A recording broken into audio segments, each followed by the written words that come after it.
Yan yung huling poste.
unexpected yun na hindi pa yung babagsak guys. Pero tinangon naman talaga disgrasya, no? Pero maswerte pa rin talaga.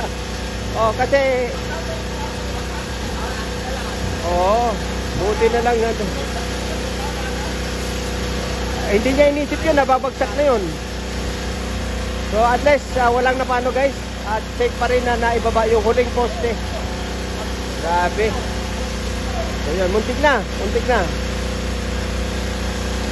Kamunti ka na. Kaya kailangan talaga doble ingat. So ayan guys, at least nasaksyan natin ngayon dito sa barangay 208.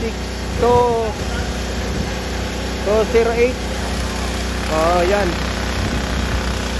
So unprepared, hindi natin akalain na agad-agad babagsak, samantalang inaano pa, kinakat pa lang yung bakal. Pero hindi akalain na bigla na lang na ganun, At buti na lang, mabilis si kuya. Mabilis. Nakita agad niya na pabagsak na yung poste. Kaya yun, kailangan talaga sa trabahong ganito, kailangan maging listo ka. Gising ang isip. At kailangan laging may desisyon. Yun. Ayan. At wala na. Sabi nga natin, di ba? Yan lang yung pinaka-delikadong poste na kailangan talagang alisin na.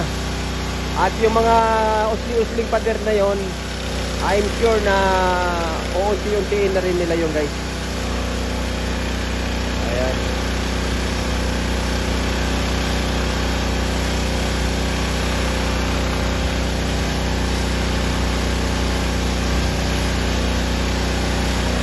Tatanungin natin si kuya. Ayun siya. So naghahanda na sila guys. Oras na rin ang kanilang oras na rin ang uwian. Kaya tatapusin lang nila yan. After noon, kunti na lang naman yan kunti na lang. Ayan.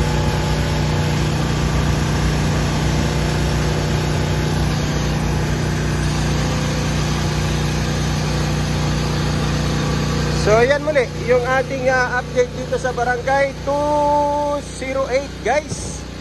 At matagumpay nang naialis yung mga poste ngayon dito sa sa third floor. At ito na yung kalalagayan niya ngayon, yung itsura niya ngayon, ito na.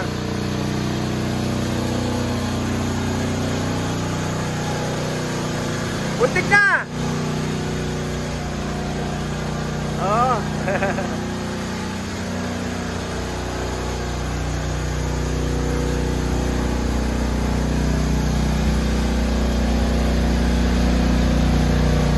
So ayan na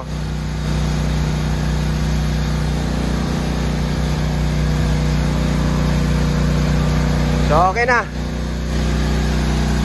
So maraming salamat po sa pagsama sa atin at nabayanan niyo po ako At araw-arawan natin i-update itong barangay 208. Maraming salamat po. Yabagis Vlog, hindi sikat pero magba-vlog ng tapat. Bye-bye.